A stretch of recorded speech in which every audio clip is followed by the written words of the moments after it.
Of course, we want to know much more about these drone strikes that have been pummeling the capital city of Kyiv. And Britt Clennon is there on the scene for us. Britt, we know those air sirens sounded in the capital once again today. There's been at least 3 explosions from drone strikes. What do we know about these strikes, and how's Ukraine responding?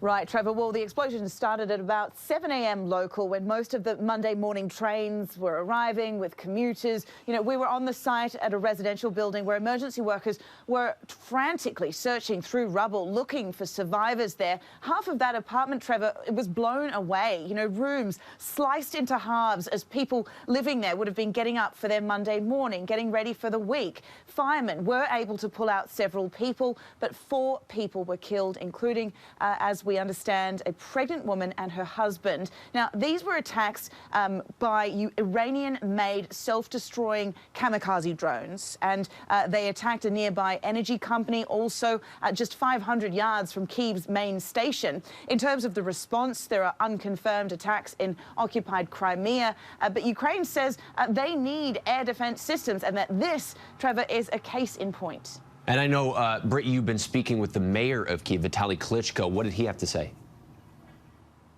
You know, he said residents here they're angry, but they're not scared. He says these are attacks on civilians, on families, on women and children. He says that this makes it a clear war crime. He said the city is prepared for all kinds of scenarios, that they will remain defiant in the face of this Russian terror unleashed on Klitschko's city, on his hometown, in the heart of the capital of this country, which is at war.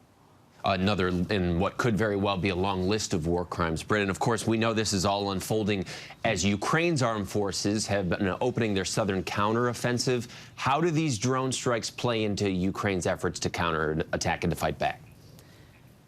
You know, Ukrainians say that these attacks on innocent people, as Ian said as well, that they show that Putin is desperate, that his position is weakening because of the losses he's faced in the south and in the east, in the battlefields there, and that he's now resorting to these kind of terror tactics that we've seen this morning, that we saw 7 days ago. And this, of course, coming as NATO goes ahead with these planned nuclear drills, as these nuclear threats escalate as well. NATO saying that these drills will help deter against a nuclear disaster, but certainly this morning, Trevor, Kyiv on very much alert.